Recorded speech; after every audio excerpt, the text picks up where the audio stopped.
This was the memorial for the first victim of the German neo-Nazi terrorist group, National Socialist Underground, NSU, and it was sawed down in October. An oak tree was planted in honor of Enver Şimşek, a flower seller with Turkish roots, in a public park in the eastern city of Zwickau in September. It was the latest destruction of a memorial site honoring victims of the NSU. There are 8 memorial sites for NSU victims. All of them have been targeted, some of them have been desecrated multiple times. Government spokesperson Stefan Seibert called the latest incident simply shocking and said the NSU crimes are blotches on German history. A new set of trees were planted in the park to prepare for Chancellor Angela Merkel's visit. The additional 10 trees commemorate the 10 NSU victims. 8 Turkish immigrants, a Greek worker, and a German police officer were murdered in an anti-immigrant killing spree between 2000 and 2007. Merkel visited the Zwickau Memorial and laid flowers amid right-wing protesters' shouts of "Merkel must go" just 250 meters away. The families of the victims were not invited to the ceremony, and the daughter of one of the victims said it may have been a deliberate move.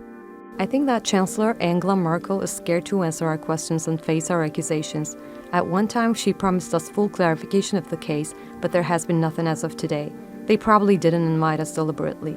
The killings by the NSU terrorist group went undetected for a long period of time, and the public only came to know of the group's existence in 2011, when 2 of its members, Uwe Mundlos and Uwe Bonhardt, died in an unsuccessful bank robbery.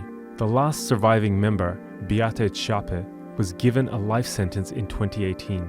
The verdict came at the end of a 5-year-long court case, which sparked protests calling for further investigation in cities across Germany. The protesters chanted, "The NSU was not a trio," and demanded more investigations into the broader right-wing extremist network. Until the 2011 bank robbery attempt, German authorities treated the immigrant killings as gang violence rather than racism, referring to them as the Doner Kebab murders. The families of the victims were treated as suspects or harassed over alleged connections with mafia groups and drug traffickers. All this comes amid a rise in violence and threats from far-right extremists in Germany.